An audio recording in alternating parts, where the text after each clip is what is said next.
रुपौली हाट विधानसभा क्षेत्र के बारे में इसमें बात करेंगे तो नूरुल हुदा 2016 के विधानसभा चुनाव यहाँ पर जीत दर्ज करते हैं। आईयूडीएफ के नूरुल अमीन चौधरी 50,783 वोट जो तो हासिल करके दूसरे नंबर पर रहते हैं। अब ज़रा गौर कीजिएगा कि बीजेपी के ज़करिया हक यहाँ पर चुनाव लड़ते हैं जो 15,963 वोट हासिल करते हैं। वही भारतीय जनता पार्टी जो रेस्ट ऑफ हिंदुस्तान के अंदर एकमात्र टिकट जो तो मुसलमानों को नहीं देती है, लोकसभा का हो या फिर विधानसभा का ही क्यों ना हो, लेकिन यहाँ पर जो है तो उनको भी यहाँ टिकट देती है। और उनके जो मुख्यमंत्री है इस इलाके के वो ये कहते हैं कि मियाँ मुसलमानों को जितना परेशान कर सकते हो करो।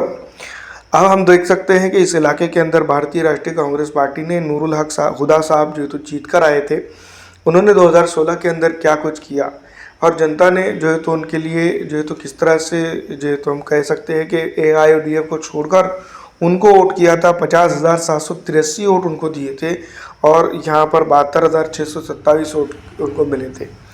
इस इलाके की राजनीतिक गतिविधियों को अगर हम समझते हैं तो पूरी तरह से ये बात समझ लीजिएगा कि यहाँ पर मुस्लिम वोटर जो है तो वो निर्णायक भूमिका में है और जो है तो इस इलाके की जो राजनीतिक गतिविधियाँ है उसके अंदर जो है तो वो काफ़ी बेहतर तरीके से काम कर रहा है।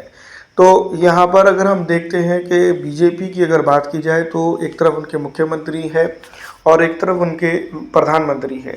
प्रधानमंत्री की अगर बात करें तो बात ही कुछ अलग है, वो कहते हैं सबका साथ सबका विकास। इनकी अगर बात करें तो ये कहते हैं कि सिर्फ जो है तो मैं मियाँ को परेशान करो ताकि वो स्टेट छोड़ने पे मजबूर हो जाए और स्टेट के अंदर वो ना रहे। तो कहीं ना कहीं ये सबका साथ विकास और सबको छोड़कर सिर्फ मुसलमानों को परेशान करो, तो ये कहीं ना कहीं इनकी राजनीतिक सूझबूझ है। तो जनता ने समझनी चाहिए कि किसको वोट किया जाना चाहिए। जहाँ पर जो चुनकर आ सकता है उसको वोट करके जो है तो विधानसभा में भेजे।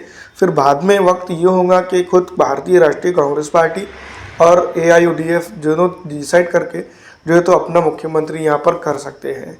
वजह तो ये साफ कहनी चाहिए कि पिछड़ा दलित आरक्षित मुस्लिम समाज को साथ में लेकर जो है तो विधानसभा में काम करना चाहिए, लेकिन बेसिक गतिविधियाँ अगर देखी जाए तो इस तरह से जो तो होता हुआ नज़र नहीं आ रहा है। तो यहाँ पर राजनीतिक स्टाइल और राजनीतिक सूझबूझ काफ़ी कमज़ोर नज़र आती है इन लोगों की। तो राजनीति को सोचना और समझना ये तो बहुत बड़ी ज़रूरत है, लेकिन कौन समझेगा और किस तरह से, ये भी सबसे अहम इम्पॉर्टेंट पहलू रखता है।